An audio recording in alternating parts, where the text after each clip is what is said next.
Buon pomeriggio a tutti. Dichiaro aperta la...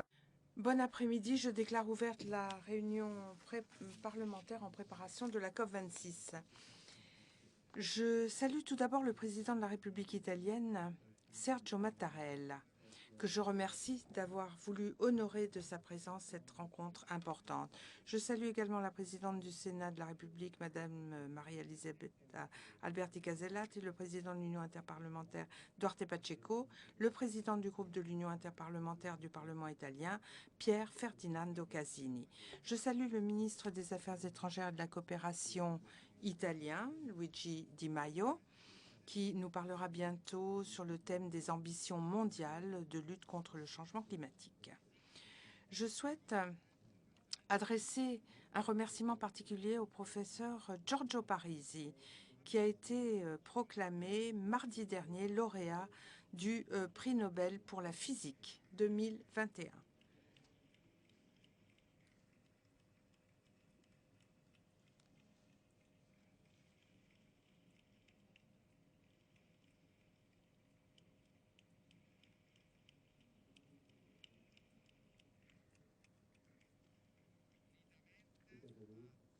Avec Syukuro Manabe et Klaus Hasselmann, et qui a accepté d'intervenir dans la session inaugurale de notre conférence. Ce sera pour nous un grand honneur que de pouvoir l'écouter à la lumière de l'engagement que le professeur Parisi a toujours dédié aux questions relatives au changement climatique. J'accueille le plus chaleureusement du monde toutes les délégations qui participent à cette réunion. La participation d'un nombre aussi élevé de parlementaires appartenant à plus de 75 pays venant du monde et qui viennent du monde entier témoigne de la grande attention que recueillent les questions liées à l'avenir de la planète. À ces délégués se sont unis de nombreux présidents d'assemblées parlementaires qui ont participé aux travaux de la réunion du P20. Nous avons voulu organiser ces deux manifestations ensemble de manière à bénéficier des synergies. Et cette participation si vaste démontre que nous sommes tous désireux de recommencer à discuter en présence des grands problèmes mondiaux, en se regardant dans les yeux, après ces longs mois de pandémie qui nous a contraints à nous rencontrer qu'en mode virtuel. J'interprète votre sentiment à tous, je pense, en souhaitant que cette urgence puisse être surmontée définitivement très bientôt par un effort collectif de solidarité qui doit unir tous les pays. Chacun de nous doit jouer le rôle qui lui revient pour mettre la santé et la sécurité au sommet de nos priorités. C'est cela que nous devons essayer de faire en assurant les contrôles sanitaires et les mesures de prévention qui nous permettent d'assister à cette réunion en pleine sécurité. Et je vous remercie d'avoir compris l'esprit de cet effort et pour vous être montré très collaboratif pour assurer le succès de cet événement. Cette réunion s'insère dans le cadre du partenariat entre l'Italie et le Royaume-Uni pour l'organisation de la 26e conférence des Nations Unies sur le climat. Comme vous le savez, la conférence gouvernementale se tiendra à Glasgow entre le 1er et le 12 novembre, tandis qu'en Italie ont déjà été organisés, il y a quelques jours, deux événements préparatoires importants. La réunion Youth for Climate, dédiée aux jeunes, et la pré-COP de Milan. Depuis plusieurs années déjà, les conférences sur le climat sont toujours accompagnées d'un segment parlementaire qui engage les membres des parlements des pays qui adhèrent à l'accord sur le climat. En accord avec l'Union interparlementaire et avec le Parlement britannique, dont je remercie les présidents, respectivement de la Chambre des Lords et de la Chambre des communes, je les remercie donc d'avoir accepté de modérer deux importantes sessions de notre réunion et nous avons pensé articuler en deux parties la contribution des parlementaires à la définition des objectifs de la conférence sur le climat. Nous avons donc prévu d'organiser une première réunion préparatoire ici à Rome qui portera à l'adoption d'un projet de document à soumettre pour approbation finale à une deuxième réunion parlementaire qui aura lieu à Glasgow. Nous avons jugé que cette forme d'organisation allait assurer la plus vaste participation parlementaire possible et qu'elle allait nous permettre de mieux suivre les dernières semaines décisives d'une négociation qui est difficile et qui est en cours. Donc nous pensons que l'impulsion que peuvent donner les parlements est fondamentale pour atteindre les objectifs de lutte contre le changement climatique. Les parlements peuvent en effet, d'une part, exercer une pression politique sur les exécutifs en les encourageant à poursuivre des politiques climatiques à la hauteur des défis. Et d'un autre côté, les parlements, en tant que représentants de tous les citoyens, sont certainement la courroie de transmission la plus efficace pour faire participer pleinement les personnes et arriver aux choix qui s'ensuivent. Des choix qui ne peuvent plus être remis, qui comportent certainement à court terme des coûts économiques et sociaux, mais qui sont inférieurs aux bénéfices qui dériveront du passage à un modèle de développement durable. Comme l'a dit le secrétaire général de l'ONU il y a quelques jours, M. Guterres, le monde est sur un parcours de catastrophe vers les 2,7 degrés de réchauffement mondial si nous ne contrecarrons pas cette tendance. Ce n'est pas seulement l'environnement de la planète que nous allons compromettre, mais nous minerons également les fondements de nos systèmes démocratiques. On ne peut pas gagner la bataille contre le changement climatique par des interventions sectorielles et occasionnelles. Il faut au contraire procéder sans hésitation vers une transition et vers un modèle durable. Et c'est la seule voie pour garantir un bien-être durable et équitable pour les prochaines générations. Nous ne pouvons le faire que en analysant ce problème dans une perspective vraiment mondiale, avec une coordination effective entre les efforts qui seront faits dans les diverses parties du monde. Il s'agit d'un objectif d'une grande complexité, considérant la diversité des systèmes productifs, des conditions sociales, des degrés de développement des pays qui ont adhéré à l'accord de Paris.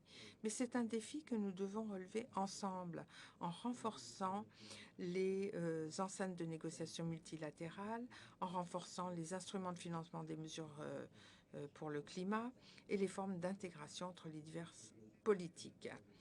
Le pape François a dit récemment que nous devons parcourir de nouveaux chemins pour surmonter la pauvreté énergétique et mettre le soin des biens communs au centre des politiques nationales et internationales. Nous aurons ainsi la possibilité d'approfondir la signification du magistère du Saint-Père sur ces thèmes à l'occasion de l'audience papale qui aura lieu demain au Vatican. Et pour atteindre nos objectifs, nous devons reconvertir notre système industriel et recourir à des sources d'énergie propres et à faible coût. Nous devons passer à d'une économie linéaire à une économie circulaire, maximisant l'utilisation des ressources existantes et réduisant en même temps la dépendance de nouvelles matières premières et en diminuant les gaspillages. Nous devons utiliser tous les moyens offerts par l'innovation technologique, mais de manière raisonnée, sans négliger l'empreinte écologique. Également pour créer des postes et des emplois qui soient durables dans tous les sens du terme. Et chaque pays doit jouer le rôle qui lui revient. Nous allons être appelés bientôt à mettre en œuvre un plan d'investissement lancé par l'Union européenne dans le cadre de l'initiative Next Generation EU, doté de 750 milliards. Et sur cette base, chaque État devra destiner au moins 37% de l'affectation globale de ce fonds pour la transition verte. L'Italie, dans son plan national, a destiné 40% des ressources et de ses affectations à cet objectif, c'est-à-dire la transition verte. Et pour coordonner les différentes politiques publiques, pour la première fois, l'on a instauré un ministère de la transition écologique. Et d'ailleurs, le ministre sera là aujourd'hui pendant cette conférence pour s'adresser à nous. Dans quelques jours, l'hémicycle, ce Parlement donc va être appelé à approuver une importante modification de la Constitution italienne qui insère la protection de l'environnement, de la biodiversité, des écosystèmes, y compris dans l'intérêt des futures générations, et établit que l'initiative économique privée ne peut pas nuire à la santé et à l'environnement dans ces opérations. Et à la lumière de ce fort engagement vis-à-vis des politiques environnementales, nous avons justement voulu organiser cette réunion parlementaire à Rome, donnant ainsi une signification incisive à notre partenariat avec nos amis britanniques. Nous avons organisé cette rencontre de manière à ouvrir un débat vaste et ouvert, durant lequel les délégués de tous les parlements pourront exprimer leurs opinions et partager leurs expériences nationales dans le domaine de la lutte contre le changement climatique. Je suis certain que de ce débat naîtront des éléments décisifs pour donner une impulsion aux négociations internationales en cours en vue de la conférence de Glasgow. Je vous souhaite à tous un excellent travail. Merci.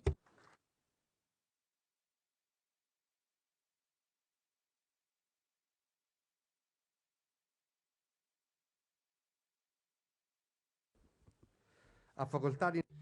Je donne maintenant la parole à la présidente du Sénat de la République italienne, Maria Elisabetta Alberti Casellati.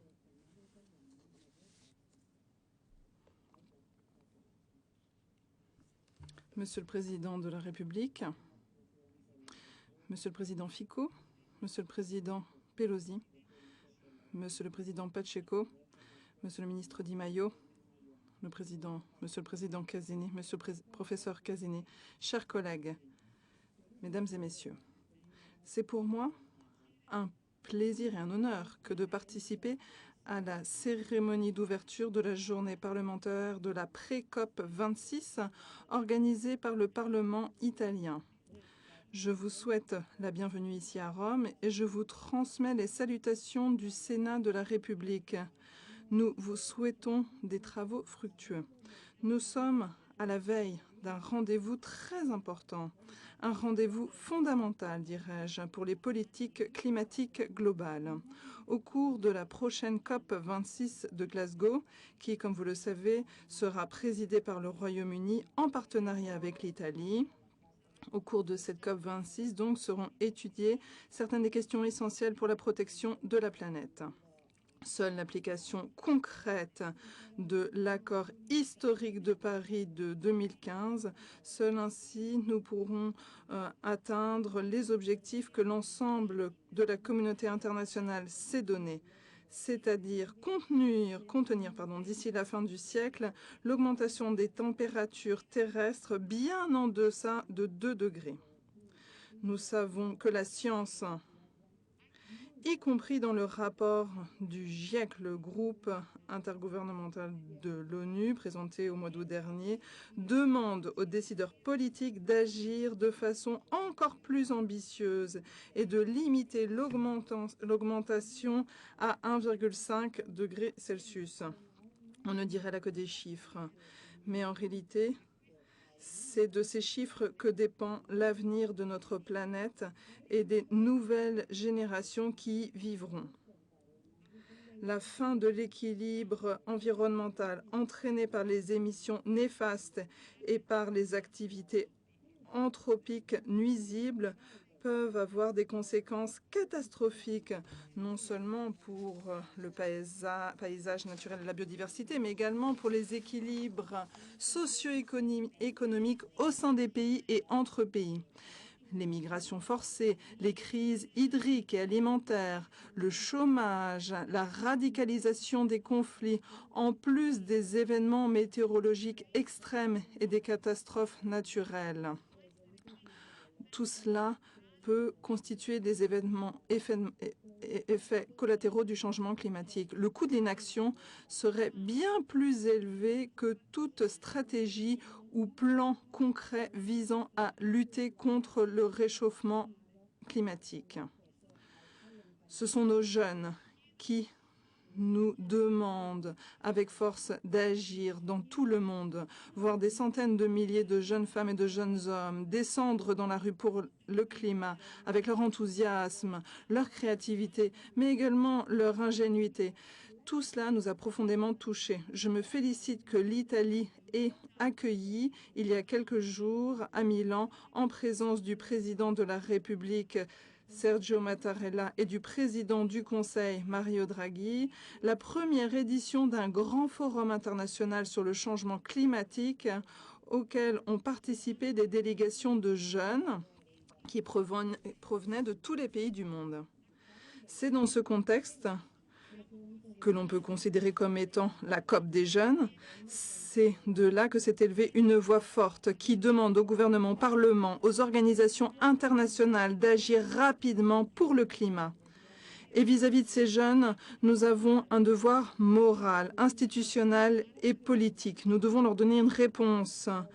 D'ailleurs, le G20, sous la présidence italienne, a ainsi décidé d'accorder la priorité au climat.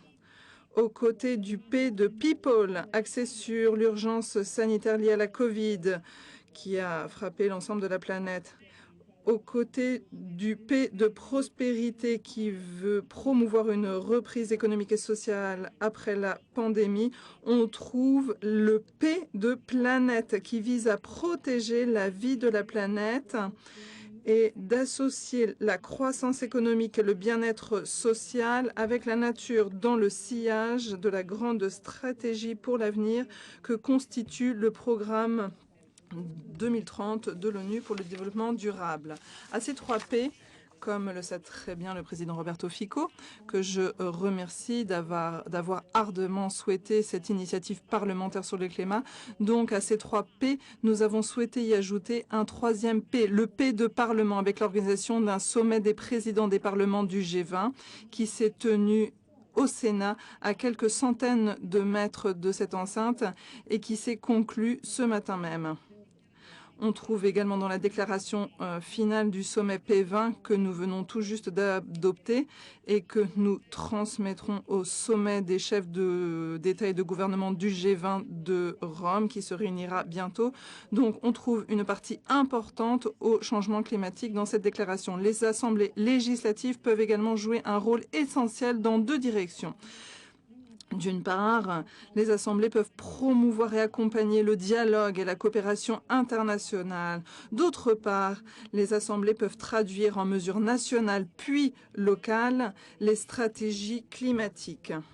J'ai eu l'impression que sur cette question, il y a maintenant dans les parlements, à l'échelon international, une forte sensibilisation.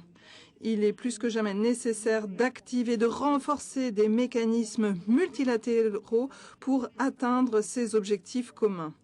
Nous sommes conscients qu'il existe des différences en termes d'approche ou de sensibilité quant aux politiques à adopter, et notamment entre les différents pays et groupes de pays plus importants. Mais les parlements ont demandé ensemble de façon unanime, de hausser le niveau d'ambition. La lutte contre le changement climatique, il faut le dire très clairement, ne concerne pas seulement un secteur en particulier. Cette question concerne de façon transversale différents domaines économiques, productifs, sociaux, culturels. Elle nécessite une vision commune et unitaire. On ne peut pas seulement se concentrer sur les besoins d'atténuation des émissions ayant un impact sur le climat via de nouveaux modèles productifs de consommation et d'approvisionnement énergétique. Nous devons également agir pour l'adaptation aux conséquences du réchauffement climatique et notamment dans les pays en voie de développement. C'est pour cela, nous sommes convaincus, comme nous l'avons dit à l'occasion de la déclaration du P20, qu'il est urgent et nécessaire de mobiliser pleinement les ressources financières qui ont été prévues. L'objectif est commun, mais les voies pour l'atteindre peuvent être multiples.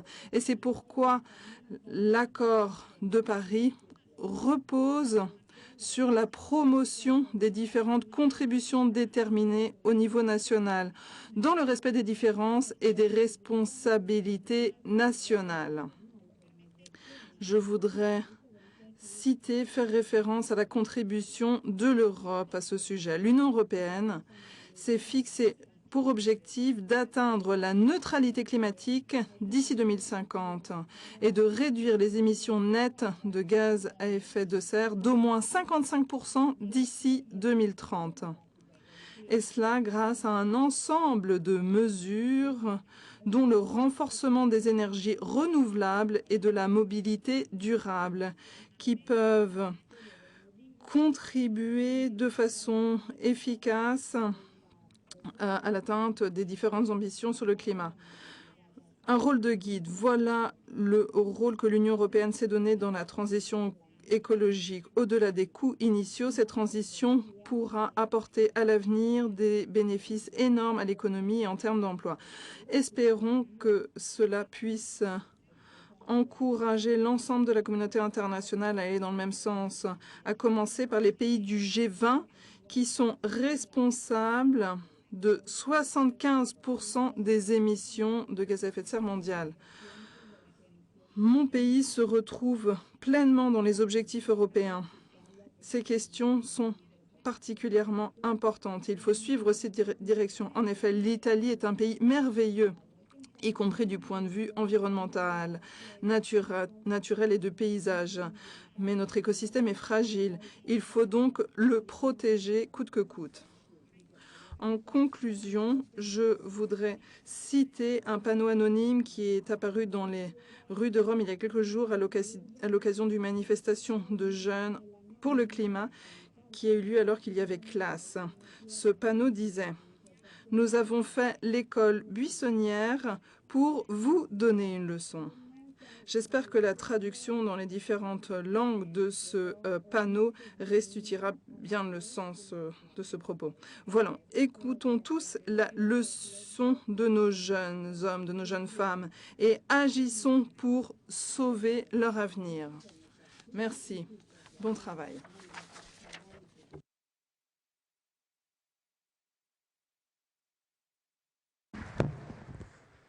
Ha facoltà di... Je donne la parole au président de l'Union interparlementaire, M. Duarte Pacheco.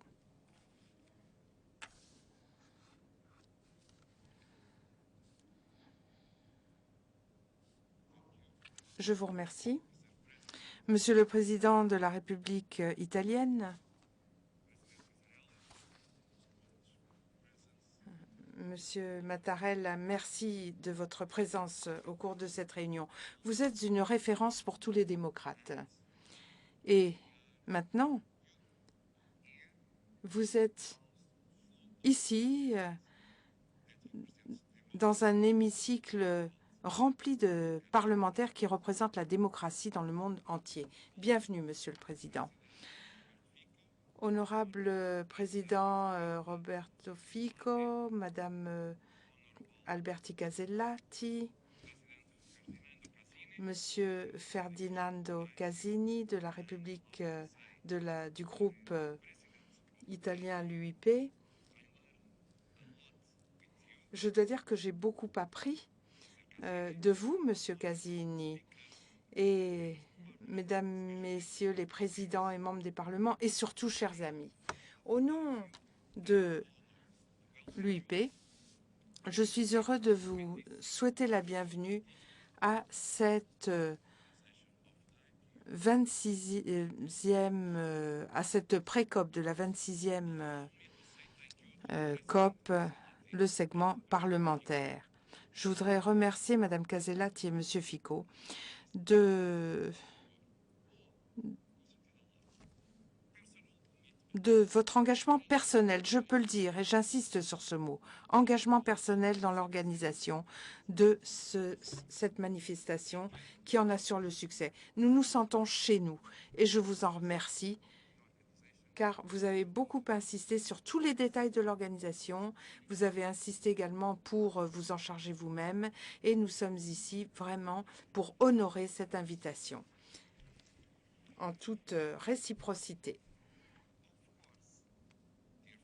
Chers amis, je voudrais accueillir tout spécialement les invités d'honneur à cette manifestation. Monsieur Giorgio Parisi, votre présence et votre contribution sont très importantes pour l'UIP. Cela signifie que la science et la politique doivent aller main dans la main et vraiment travailler côte à côte pour lutter contre le changement climatique et diminuer ses conséquences et ses effets. Félicitations, professeur Parisi. Vous avez reçu l'appel téléphonique que tous nous voudrions recevoir un jour. Mais quelques élus le reçoivent. Alors, félicitations, monsieur le professeur.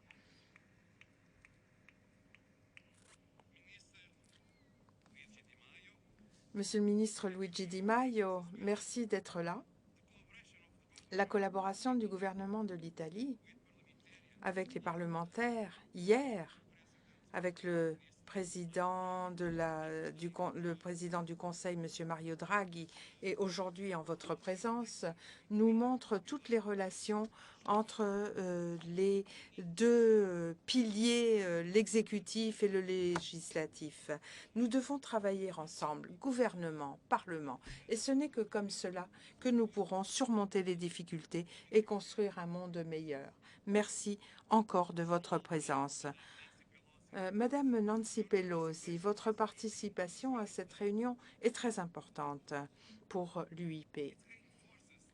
Elle renforce les liens, les connaissances entre la Chambre des représentants des États-Unis d'Amérique et l'UIP. Mais aussi, cela signifie que sont ainsi réaffirmées par les États-Unis les valeurs du multilatéralisme et l'importance donnée à la nouvelle administration à la question du changement climatique.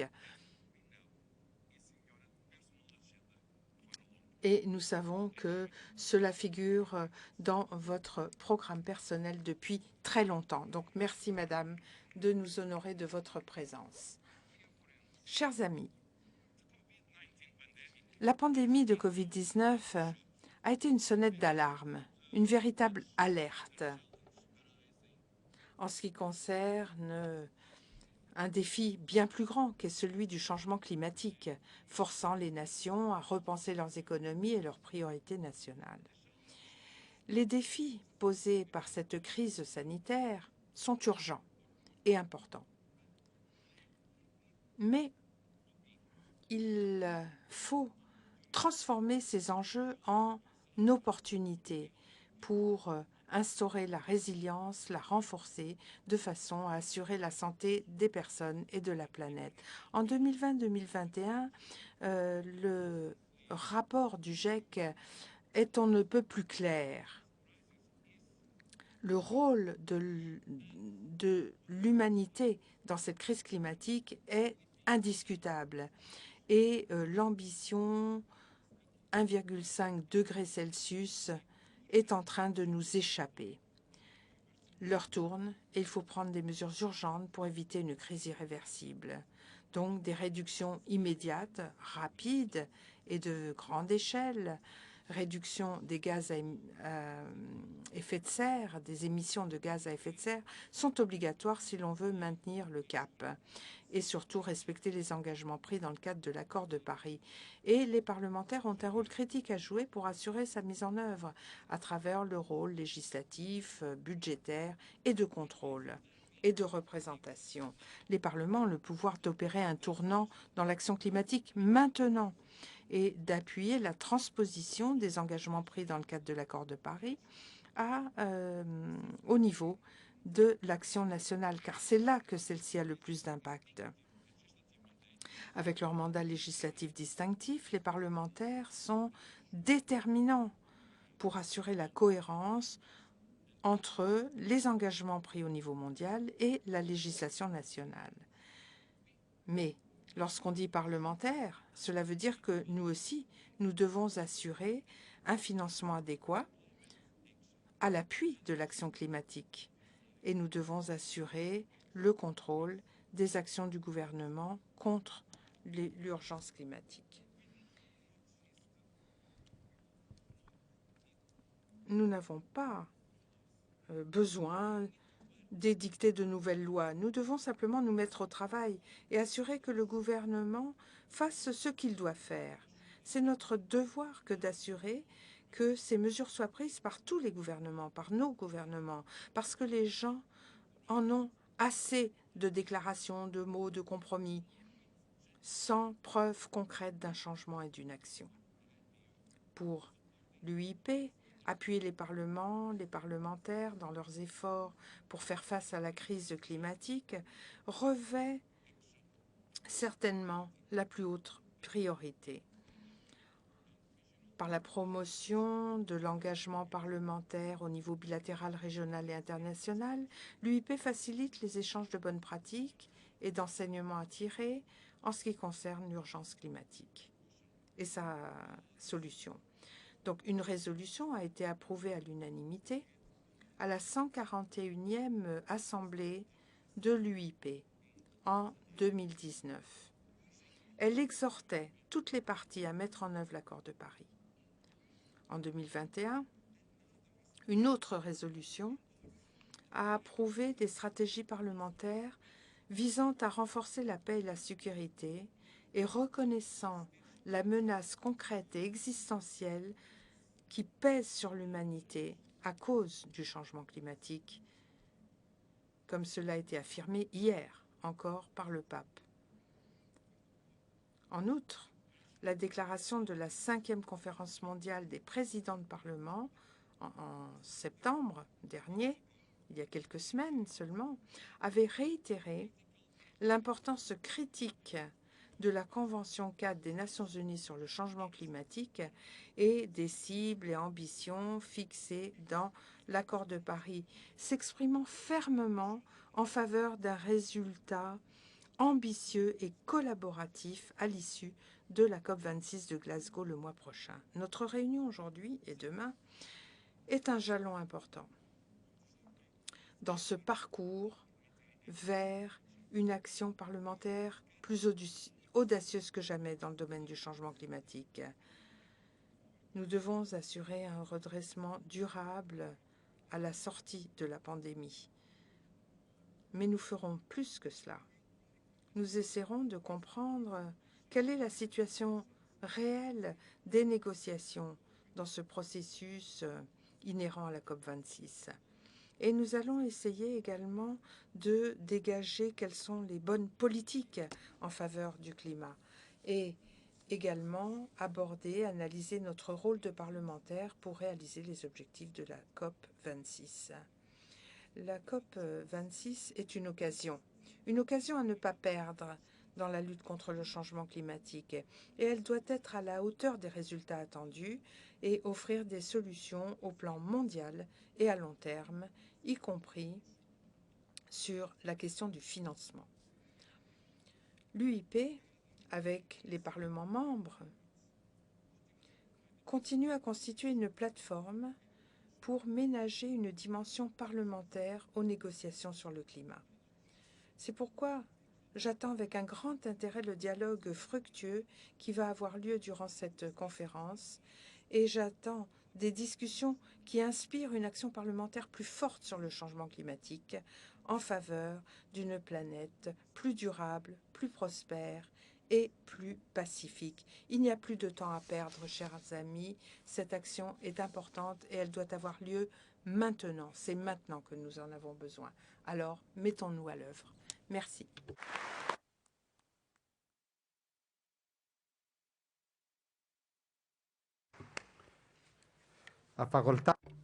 Je donne maintenant la parole au président du groupe italien auprès de l'UIP et président honoraire de l'UIP, Pierre Ferdinando Casini. Merci, Monsieur le Président.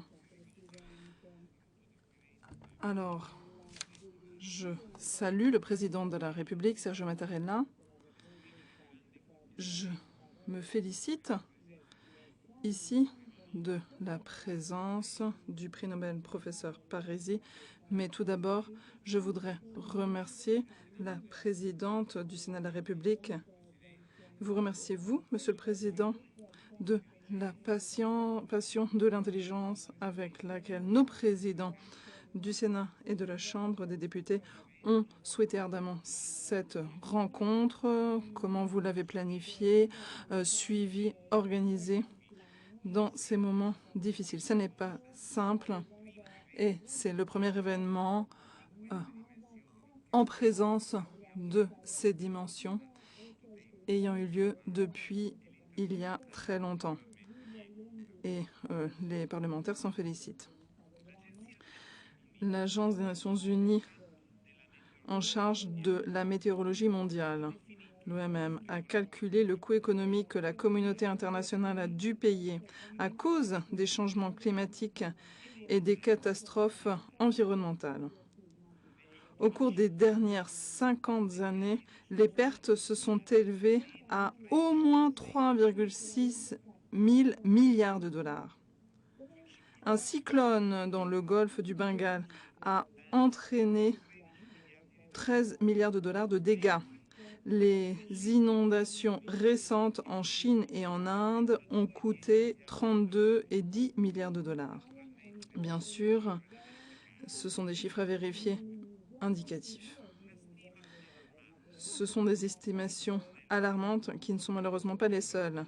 Il existe des estimations bien plus graves qui concernent les pertes de vie humaine. Une étude réalisée par des scientifiques, publiée dans la revue The Lancet, estime à 5 millions par an les décès dus au changement climatique. Il faut ajouter à ces décès ceux des martyrs pour la défense de la terre et de l'environnement. Il suffit de penser à la lutte des autochtones au Brésil contre la déforestation de l'Amazonie. Voilà. Ces quelques éléments nous permettent de dire ce qui est reconnu par tous. Une affirmation presque banale, mais qui a de nombreuses conséquences. La lutte contre les changements climatiques ne peut pas être limitée à un seul pays. C'est un défi planétaire qui concerne toute l'humanité. La réunion de la pré-COP de Milan dans les jours derniers, en préparation de la COP26 du mois prochain, a confirmé les éléments préoccupants figurant dans le dernier rapport du GIEC sur les changements climatiques. Les changements auxquels nous assistons sont sans précédent au cours des dernières centaines de milliers d'années.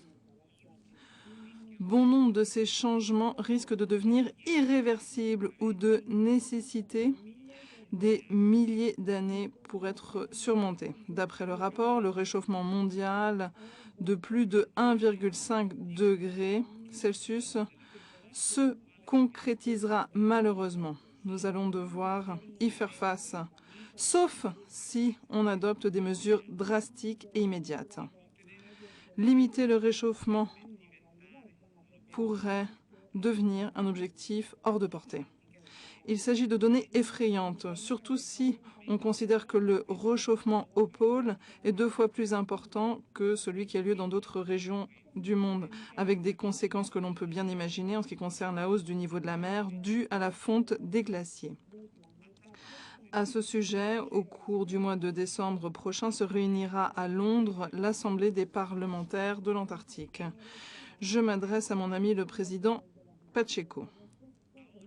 À chaque session de l'Union interparlementaire, on constate l'inquiétude des collègues parlementaires provenant des petits États insulaires en voie de développement quant à la survie propre de leur territoire qui risque d'être submergé par les océans.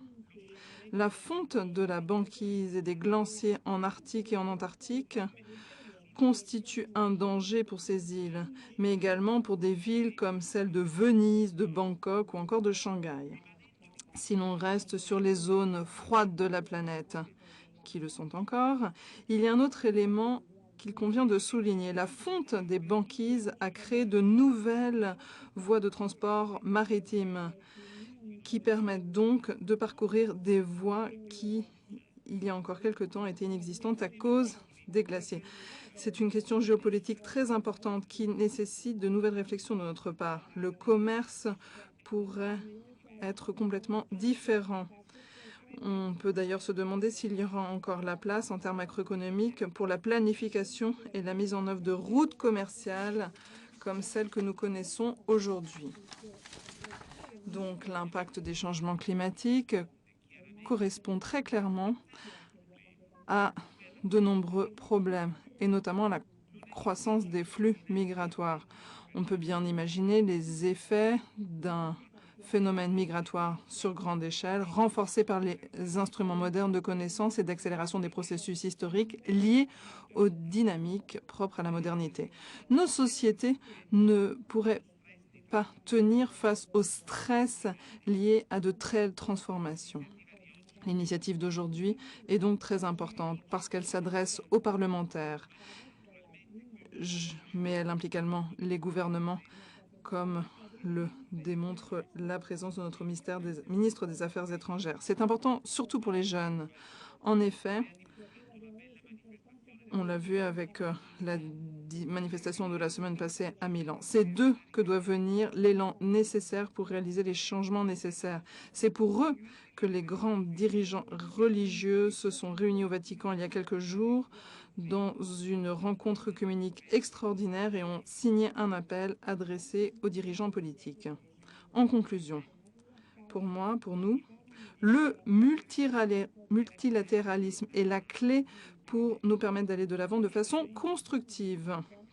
Cette année, la COP devra relever de grands défis. Glasgow pourra représenter un jalon dans les avancées réalisées pour le respect de l'environnement, pour un changement de perspective, de paradigme et d'engagement concret de la part de toutes et tous. Merci.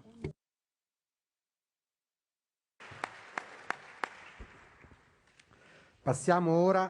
Très bien, nous passons maintenant aux interventions sur le thème ambition mondiale pour contrer le changement climatique. Et j'invite le professeur Giorgio Parisi, lauréat du prix Nobel pour la physique 2021, à prendre la parole. Merci, Monsieur le Président.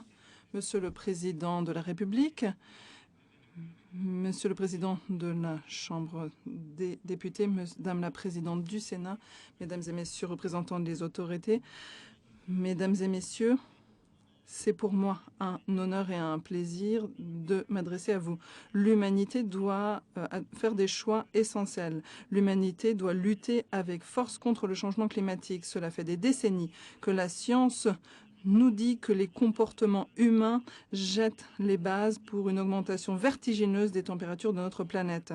Malheureusement, les actions réalisées par les gouvernements jusqu'à présent n'ont pas été à la hauteur de ce défi et les extrêmements, pour le moment, sont très modestes. Au cours des dernières années, les effets du changement climatique sont clairement visibles, comme l'a dit le président Cassini. Les inondations, les ouragans, les vagues de chaleur et les incendies catastrophiques dont nous sommes les spectateurs hébétés sont un petit avant-goût de ce qui l'adviendra à l'avenir sur beaucoup plus grande échelle. Le changement climatique donc se fait ressentir. Nous avons besoin de mesures décisives. La Covid nous montre qu'il n'est pas facile de prendre des mesures efficaces en temps et en heure. Souvent, les mesures d'endiguement de la pandémie ont été prises en retard, au moment où elles ne pouvaient plus être envoyées à plus tard. Nous savons tous que le médecin pieux rendit la plaie purulente. Vous avez le devoir de ne pas être médecin pieux. Votre tâche historique est de mener l'humanité sur une voie semée d'embûches. C'est comme conduire de nuit. La science constitue les phares, mais ensuite, c'est au conducteur de rester sur la route. C'est sa responsabilité. Il doit également prendre en considération, en fait, le fait que les phares ont une portée limitée. Les scientifiques ne savent pas tout non plus. C'est un travail difficile au cours duquel les connaissances s'accumulent l'une après l'autre. Les poches d'incertitude, peu à peu, sont éliminées. La science fait des prévisions honnêtes sur lesquelles on peut ensuite lentement créer un consensus scientifique. Quand l'IPCF prévoit qu'un scénario intermédiaire de réduction des émissions de gaz à effet de serre entraînerait une augmentation des températures de 2,1 à 3,5 degrés. Voilà, cet intervalle, c'est la meilleure estimation possible dans l'état des connaissances actuelles. Mais il faut que tout le monde sache que l'exactitude des modèles sur le climat a été vérifié en comparant les prévisions avec des modèles du passé. Si la température augmente au-delà de 2 degrés, eh bien, on entre dans une planète inconnue dans laquelle on pourra assister à des phénomènes inconnus que nous n'avions pas prévus et qui pourraient aggraver la situation. Par exemple, des feux de forêt colossaux sur échelle de l'Amazonie qui émettraient une quantité catastrophique de gaz à effet de serre. Voilà ce qui pourrait devenir. L'augmentation des températures n'est pas seulement contrôlée par les émissions directes, mais également atténuée par de nombreux mécanismes qui pourraient arrêter de fonctionner avec l'augmentation des températures. La limite inférieure de degrés. Donc, on sait ce qui se passe en deçà d'une augmentation de 2 degrés, mais c'est difficile de savoir ce qui se passe dans les scénarios les plus pessimistes.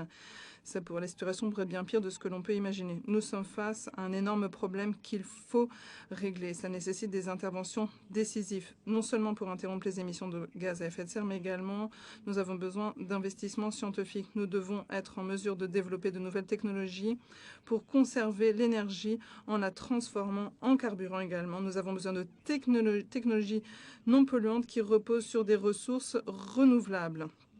Non seulement nous devons nous protéger de l'effet de serre, mais nous devons également éviter de tomber dans le piège terrible de l'épuisement des ressources naturelles. L'économie d'énergie est également un chapitre qu'il faut prendre en considération de façon décisive. Par exemple, tant que la température au sein de nos logements restera la même en été et en hiver, il sera difficile d'arrêter les émissions de gaz à effet de serre. Arrêter le changement climatique nécessite un effort monstrueux de la part de tous. C'est une opération qui a un coût colossal, non seulement financier, mais également social, avec des changements qui auront un impact sur nos vies. La politique doit faire en sorte que ces coûts soient acceptés par tous. Ceux qui ont le plus utilisé les ressources doivent contribuer de plus afin d'avoir des conséquences mineures sur l'ensemble de la population. Donc, les coûts doivent être distribués de façon équitable et solidaire entre tous les pays. La décence nécessite en effet que les pays qui ont eu le plus grande influence doivent faire les efforts les plus importants. Je voudrais m'arrêter sur les questions économiques. Le PIB des pays est à la base des décisions politiques et la mission des gouvernements semble être celle d'augmenter le PIB le plus possible. Il s'agit là d'un objectif qui est en contradiction avec la lutte contre le changement climatique. Je voudrais rejoindre ce qu'a dit Robert Kennedy le 18 mars 1968 à l'Université du Kansas. Le PIB prend en compte dans ses calculs la pollution de l'air, la publicité pour le tabac et les courses des ambulances qui ramassent les blessés sur nos routes. Il comptabilise les serrures que nous installons pour protéger nos habitations et le coût des prisons où nous enfermons ceux qui réussissent à les forcer.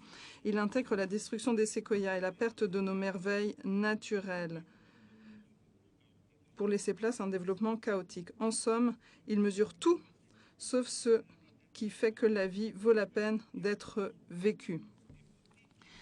Il peut tout nous dire sur l'Amérique, sauf ce qui nous rend fiers d'être Américains. Voilà, c'est la même chose partout ailleurs. Le PIB, comme on l'a entendu il y a 53 ans, ne mesure pas bien l'économie. Elle reflète la quantité, mais pas la qualité de la croissance. Différents indices ont été proposés, dont l'indice de développement durable et l'indice de bien-être économique durable. Si le PIB reste au cœur de notre attention comme aujourd'hui, eh bien notre avenir sera bien triste. Tous ceux qui planifient notre avenir doivent utiliser un indice qui prend en considération d'autres éléments. Lutter contre le changement climatique est une entreprise qui engagera l'humanité pour de nombreuses années et les nouvelles générations joueront un rôle fondamental. L'éducation est un élément essentiel. Les jeunes doivent être en mesure de comprendre la situation générale et de se faire leur propre opinion. Ils doivent être écoutés. Nous devons donner aux enfants une éducation scientifique dès la maternelle. Mais ils doivent apprendre la méthode scientifique. Ils doivent faire des déductions suite à l'expérience. L'éducation scientifique est un processus naturel qui ne s'acquiert pas en écoutant des mots, mais en faisant des expériences dans l'environnement pour avoir une vision claire. Elle est nécessaire pour comprendre l'avenir de la société humaine. Souvent, on n'enseigne pas de cette façon. L'avenir appartient aux jeunes. Ce sont eux qui doivent avoir à disposition tous les instruments pour leur permettre de s'orienter dans ce monde complexe. Comme vous le voyez, je me suis arrêtée sur de nombreuses questions. L'énergie, la recherche scientifique, la justice sociale, l'économie et l'éducation des jeunes. S'attaquer à ces problèmes et les résoudre, voilà, c'est cela votre tâche, avec la contribution de tous et notamment des jeunes. Merci de votre attention.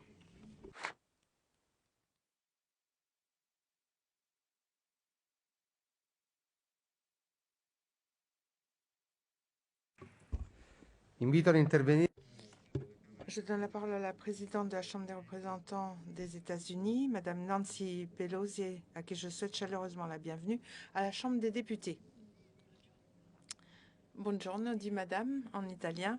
Au nom du Congrès des États-Unis, je suis très honorée de me joindre à vous tous, présidents des parlements et membres des parlements, pour cette réunion qui prépare la conférence de Glasgow sur les changements climatiques.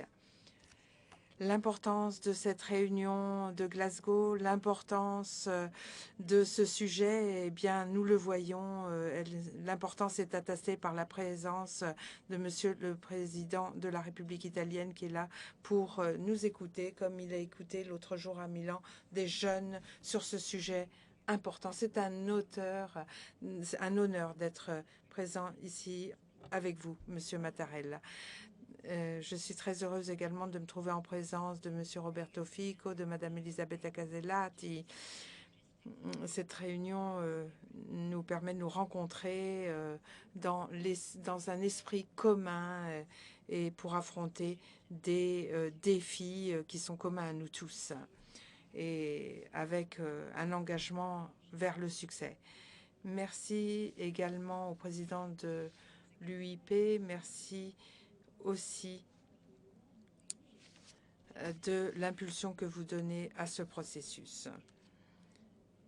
Et merci à M. Casini pour ses paroles de sagesse prononcées il y a quelques instants, les indications qui ont été données à l'adresse de M. Pacheco, comme il a reconnu tout à l'heure. Je suis très heureuse également de me trouver en présence de M. Giorgio Parisi, lauréat du prix Nobel. Merci de vos paroles de sagesse aussi, de la part d'un scientifique. C'est très précieux pour nous. Science, science, science. La science répond à tant de défis, qu'il s'agisse de la Covid, de l'informatique ou du climat. Parfois, au Congrès, on nous dit que la science n'est pas obligatoire. Non, ça n'est pas un choix, c'est la réponse à nos prières, certainement. Donc nous sommes heureux d'avoir un scientifique parmi nous. Merci d'avoir pris le temps de partager avec nous ces paroles de sagesse. Giorgio Parisi, et nous sommes là avec vous, c'est vraiment enthousiasmant. Ainsi que l'a dit Monsieur Roberto Fico, nous sommes là pour parler d'ambition mondiale pour lutter contre le changement climatique.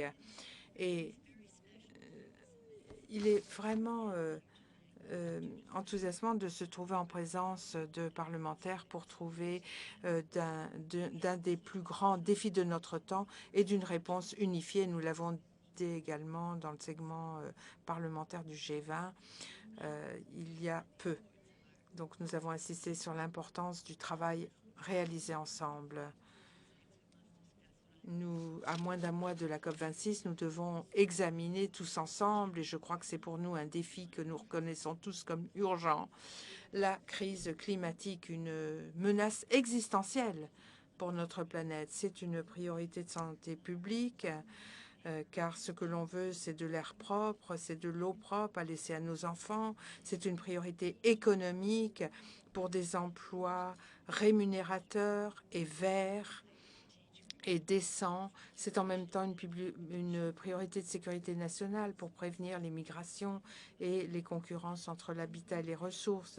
Et c'est aussi une question morale. Si vous croyez, comme moi, que cette planète est la création de Dieu, eh bien, nous avons une responsabilité en tant qu'intendant, en tant que gardien. Et nous avons l'obligation morale de transférer cela, de léguer cela, cette planète, aux générations futures de manière responsable. C'est quelque chose que nous devons faire pour nos enfants et nos petits-enfants. Et nous devons le faire avec justice et équité envers les communautés les plus vulnérables, y compris les communautés autochtones. Et je remercie le président d'avoir mentionné cela. Elles ont été très touchées et le plus durement touchées.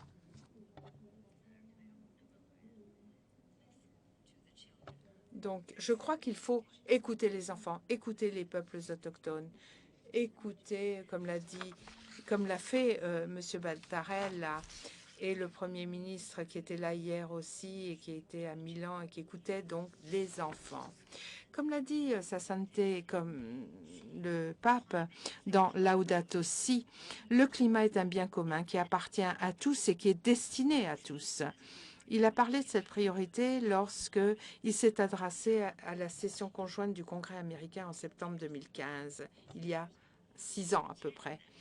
Pour protéger ce bien commun, le pape avait dit « Nous avons besoin d'une conversation qui inclut chacun, car le défi environnemental auquel nous sommes confrontés et ses racines humaines nous concernent et nous affectent tous. » En décembre 2019, juste avant l'apparition de la pandémie, j'ai eu l'honneur de diriger une délégation du Congrès à la COP25 de Madrid, une nombreuse délégation.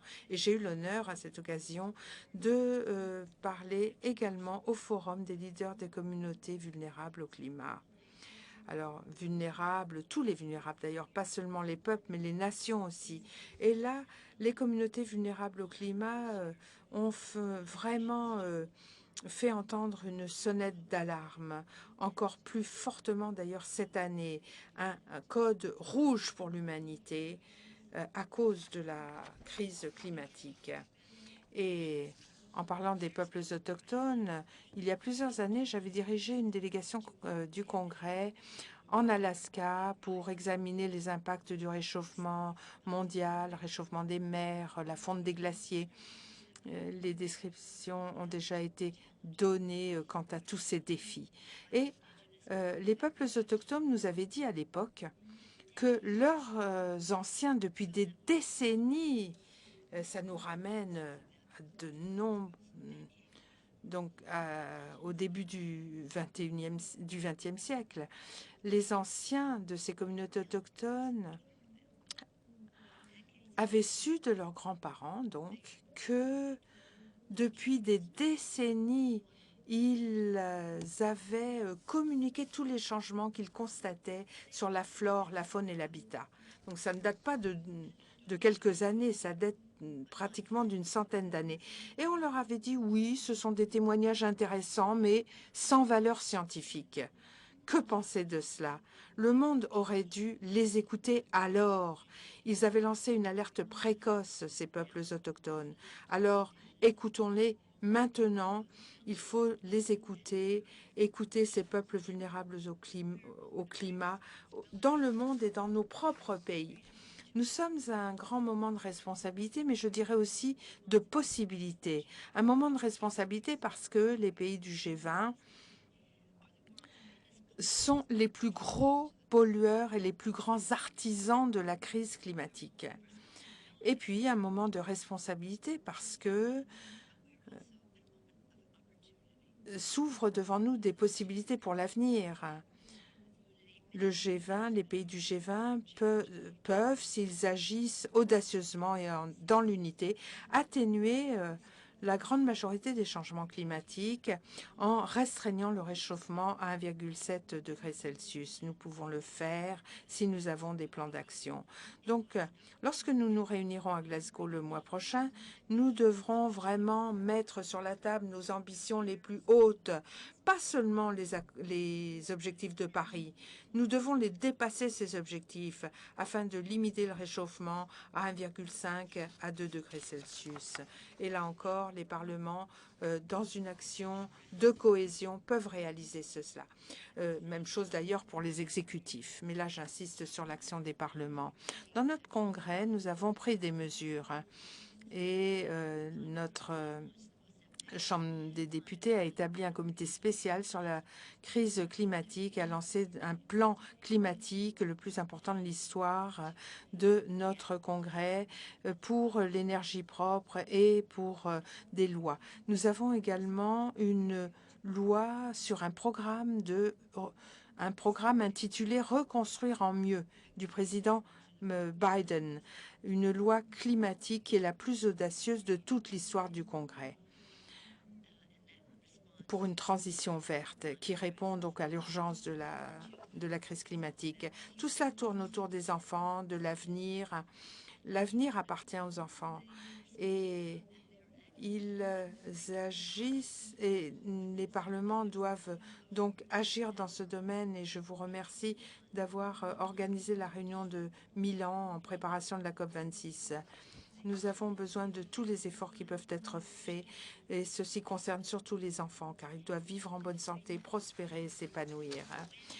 Et nous avons à la Maison-Blanche un président qui, lorsqu'il était parlementaire lui-même, lorsqu'il était au Congrès américain, a été le premier à introduire une législation sur le climat en 1986.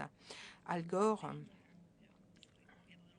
Biden, bon, il y a une petite compétition sur qui vraiment a été le père de cette action climatique, mais le président Biden est certainement une autorité dans ce domaine. Et c'est un grand changement pour nous, disons les choses comme cela. Il a dit devant les Nations Unies le mois dernier, à mon avis, a-t-il dit, nous sommes à un point d'inflexion dans l'histoire. Notre sécurité, notre prospérité, nos libertés même sont interconnectées, à mon avis, dit-il, comme jamais. Et donc, nous devons travailler ensemble comme jamais. Voilà les paroles du président Biden.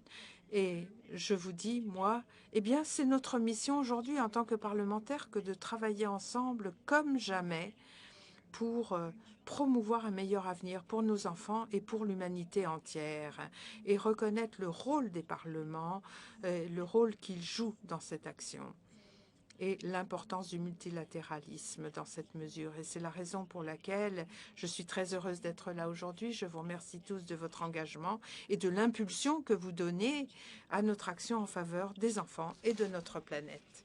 Merci.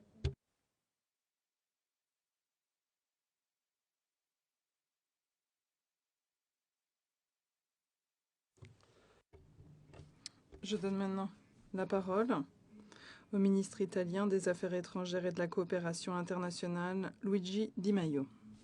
À vous. Monsieur le Président de la République, Messieurs les Présidents et membres des parlements, Madame la Speaker Nancy Pelosi, Mesdames et Messieurs, je remercie le Parlement italien et l'Union interparlementaire d'avoir organisé ces 2 journées de débat en vue de la réunion parlementaire COP26 de Glasgow. Les effets des changements climatiques sont sous nos yeux. Ils touchent tous les pays du monde. Aucun n'en est exclu. Les 10 dernières années ont été les années les plus chaudes jamais enregistrées. Les catastrophes naturelles ont été multipliées par 5 depuis les années 60. Les données scientifiques confirment la gravité de la situation et l'influence de l'homme sur ces changements. La science doit constituer un point de référence pour les citoyens et notamment pour les décideurs politiques. Nous ne pouvons pas utiliser les technologies et ignorer la science qui est à la base de la technologie. C'est ce que nous dit le professeur Giorgio Parisi, prix Nobel pour la physique, aux côtés de 2 climatologues que je salue avec fierté et gratitude. Nous avons les connaissances, les capacités techniques et les ressources pour prendre les décisions et changer de cap. La lutte au changement climatique ne peut plus être envoyée à plus tard. Nous devons agir ensemble et tout de suite. Les questions climatiques ne prennent pas en considération les frontières entre États. C'est pourquoi nous avons besoin d'un engagement mondial. Le retour de Washington dans les accords de Paris constitue un message politique très important. Nous sommes convaincus, Madame Pelosi, que les États-Unis veulent jouer un rôle important, être chef de file dans les efforts mondiaux. Je me félicite également de la ratification des accords de Paris de la part de la Turquie. Il s'agit d'un match que nous devons jouer ensemble. La contribution des jeunes est également fondamentale. C'est pourquoi l'Italie a hébergé à Milan la semaine dernière Youth for Climate, le premier événement dans l'absolu dans le cadre de la COP, complètement dédié aux nouvelles générations. 400 jeunes ayant entre 15 et 29 ans, provenant de 189 pays, ont réclamé davantage d'implication. Ils ont demandé au gouvernement à miser sur la transition, sur l'éducation climatique, sur les mécanismes de reprise et de résilience. Ils ont mis l'accent sur l'importance d'un tourisme international responsable qui respecte les communautés locales. Ils ont demandé qu'on abandonne les combustibles fossiles d'ici 2030 et que le secteur public et privé cessent de financer ces combustibles fossiles. Nous devons les écouter, les impliquer. Ce sont les jeunes, grâce à leur comportement innovant et vertueux, qui nous invitent à adopter un changement radical. Nous devons en effet avoir le courage de modifier nos modes de vie. Demain, en marge de la réunion ministérielle du G20 sur le commerce à Sorrento, nous réunirons plus de 150 startups et fonds de capital risque. L'événement Innovation League déterminera quels sont les projets qui peuvent encourager l'investissement dans l'innovation technologique, la coopération publique-privée et l'entrepreneuriat chez les jeunes. L'Italie souhaite, en tant que président du G20 et partenaire du Royaume-Uni dans la COP26, que 2021 soit l'année du changement sur le climat et que l'on puisse enfin agir. People, Planète, Prospérité. Voilà les piliers de notre programme G20 qui vise à promouvoir un nouveau modèle de développement, qui met au cœur de son action les énergies propres et ne laisse personne de côté. Les pays du G20 émettent 80% des émissions de CO2 à l'échelle mondiale. On l'a déjà dit, nous avons donc une responsabilité toute particulière vis-à-vis de la réalisation des objectifs climatiques. Le 23 juillet dernier s'est réunie à Naples la première réunion ministérielle conjointe du G20 portant sur l'énergie et le climat. Pour la première fois, nous avons collectivement reconnu le lien existant entre production d'énergie, émissions de gaz à effet de serre et changement climatique. Nous avons donc insisté sur l'accélération vers la transition écologique qui doit être au cœur des politiques environnementales. Les énergies renouvelables joueront un rôle clé grâce notamment à la baisse des coûts et à l'élimination progressive des incitations à l'utilisation des combustibles fossiles. Le communiqué final, fruit de mois de négociations, revient sur le besoin de maintenir l'augmentation de la température moyenne mondiale bien en deçà de 2 degrés Celsius et de poursuivre les efforts pour le limiter à 1,5 degré Celsius. Le rapport souligne les opportunités incroyables qui découlent des innovations technologiques dans le champ de la production énergétique, qui fixe un plan d'action pour des villes intelligentes et résilientes, qui montre l'urgence qu'il y a à concilier le progrès et le bien-être social avec la protection de l'environnement, avec une approche coordonnée à tous les niveaux sociaux et de gouvernance. Il s'agit là de résultats significatifs qui nous font envisager avec confiance le sommet G20 de Rome et la COP26 de Glasgow. Au cours des jours derniers, s'est tenue à Milan la réunion préparatoire, l'après-COP, une étape importante pour recueillir les préoccupations des principaux acteurs internationaux sur les questions clés de la finance durable à la transparence des données. Les 50 ministres participants sont convenus de la nécessité de revoir à la hausse les engagements pris dans le cadre des accords de Paris sur le climat et notamment en ce qui concerne la décarbonation. On a réaffirmé l'exigence d'une élimination progressive de l'appui à la production des combustibles fossiles et donc le passage à des investissements dans les sources renouvelables. Chaque pays devra jouer son rôle et adopter des stratégies différentes en fonction de ses particularités propres. La transition verte sera d'autant plus efficace et effective que les engagements seront pris dans les enceintes multilatérales. Les grandes réunions internationales sont donc des occasions uniques pour catalyser les efforts et atteindre des objectifs concrets. La réunion de Milan constitue donc une étape fondamentale en ce sens.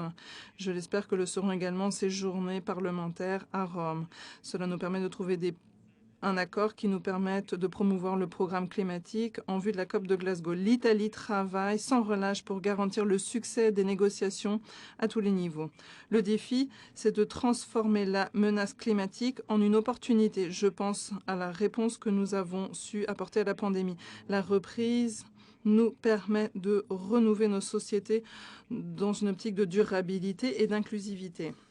Avec nos partenaires de l'Union européenne, décidés à ne pas laisser s'échapper cette opportunité d'une transformation verte, eh bien, nous avons mis en place un parcours collectif qui va dans cette direction, qui repose sur des réformes et des investissements. Le nouveau pacte vert européen fait que l'Union européenne s'est fixé des objectifs contraignants en termes de neutralité climatique et de réduction des émissions nettes d'au moins 55% d'ici 2030.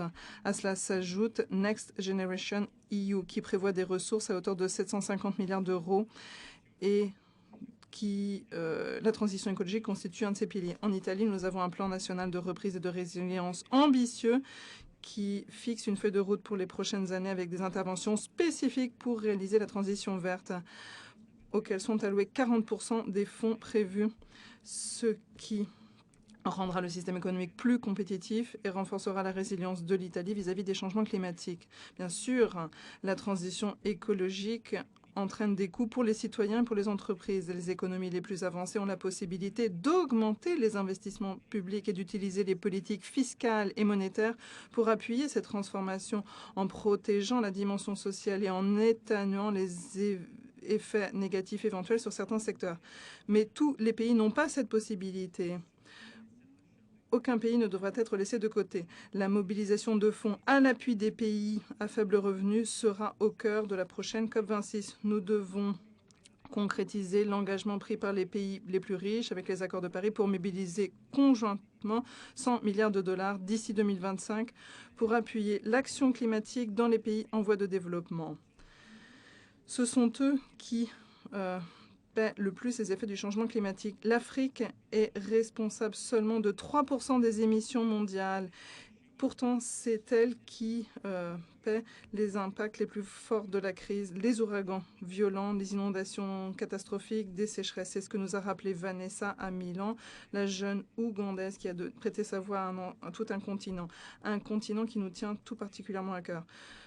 Aujourd'hui même se réalise à Rome l'événement Rencontre avec l'Afrique que nous avons organisé pour échanger avec 30 ministres africains sur les questions environnementales et climatiques et sur l'avenir énergétique. Ces questions seront au cœur de la 10e conférence Italie, Amérique latine et Caraïbes qui se réunira au ministère des Affaires étrangères les 25 et 26 octobre. Lutter contre les changements climatiques, cela veut également dire favoriser une distribution plus équitable entre générations, mais également entre régions du monde. Intégrer la protection de l'environnement et le développement économique, c'est indispensable pour des politiques durables et réussies. La santé de nos économies et de nos sociétés est intimement liée à celle de la planète. Il en va de même pour notre sécurité. La désertification croissante, la lutte pour l'accès à des ressources de plus en plus rares sont source d'instabilité. En tant que pays de la Méditerranée, nous en sommes bien conscients. La région Méditerranée se réchauffe 20 fois plus rapidement que la moyenne mondiale. Pour transformer les mécanismes de production et de consommation, nous devons impliquer tout le monde, les assemblées de représentants, les gouvernements, les experts, les jeunes, les organisations internationales et la société civile. Lundi dernier, au Vatican, j'ai participé à l'événement Science et foi en présence du Saint-Père et de dirigeants religieux mondiaux qui représentaient différentes religions. L'objectif, c'était de mettre en évidence la contribution que les communautés religieuses peuvent apporter à la durabilité écologique en favorisant la prise de responsabilité de la part de chaque citoyen du monde, quelle que soit sa croyance. Les parlements qui représentent les citoyens ont et auront un rôle de plus en plus important en termes de politique environnementale, mais également dans l'introduction de principes et d'objectifs en loi. Grâce à vos fonctions de législation et de contrôle, vous contribuerez également au développement d'une nouvelle culture commune qui repose sur une plus grande conscience environnementale. C'est pourquoi cette réunion est importante.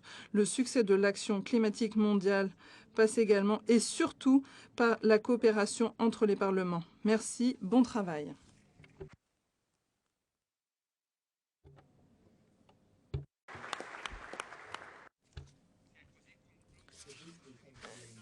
La cérémonie d'ouverture de notre réunion est ainsi terminée. La première session